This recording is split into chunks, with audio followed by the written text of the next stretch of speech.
Slogan বন্ধ, slogan বন্ধ, slogan বন্ধ, স্লোগান বন্ধ। বিসমিল্লাহির রহমানির রহিম। আজকে আবার মনে পড়ে যাচ্ছে গণতন্ত্রের মা দেশনেত্রী বেগম খালেদা জিয়ার পোলো গ্রাউন্ডের জনসভার কথা মনে আছে? আবার আজকে আমরা দেখছি সমস্ত চট্টগ্রামের মানুষ, বিশাল জনসভা নয়, এই মাঠের বাইরে আমরা যতটুকু পথ এসেছি জনগণ ছাড়া আর কেউ ছিল না, খালি মানুষ আর মানুষ। আবার এই চট্টগ্রাম থেকে মানুষের ঢল নয়, চট্টগ্রাম থেকে শুরু হবে ধানের শীষের সুনামি, শুরু হবে চট্টগ্রাম থেকে ইনশাআল্লাহ। এই চট্টগ্রাম থেকে শহীদ প্রেসিডেন্ট জিয়াউর রহমান স্বাধীনতার ঘোষণা দিয়েছিলেন।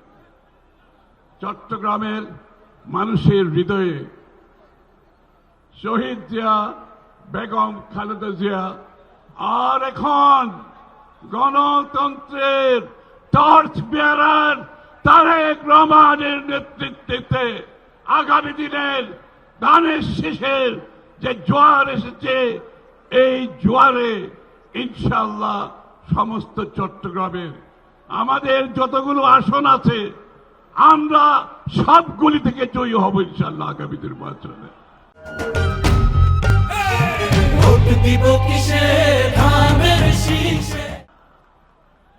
বিএনপি এবং গণতন্ত্র মুদ্রার এপিঠ আর ওপিঠ। শহীদ প্রেসিডেন্ট জিয়াউর রহমান সাহেব বাকশাল থেকে বহুদলীয় গণতন্ত্র প্রবর্তন করেছিলেন। দেশনেত্রী বেগম খালেদা জিয়া স্বৈর শাসক এর বিরুদ্ধে শুরু থেকে শেষ পর্যন্ত আন্দোলন করে বাংলাদেশে সংসদীয় গণতন্ত্র প্রবর্তন করেছেন।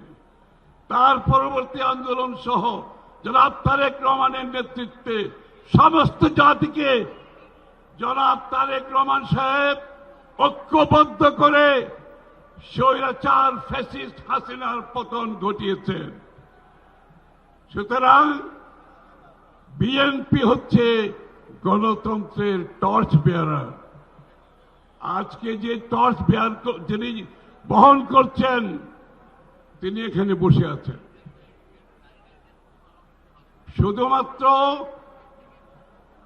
রাজনৈতিক গণতন্ত্র নয়, বিএনপির আরেকটি স্লোগান হচ্ছে অর্থনীতির গণতন্ত্র।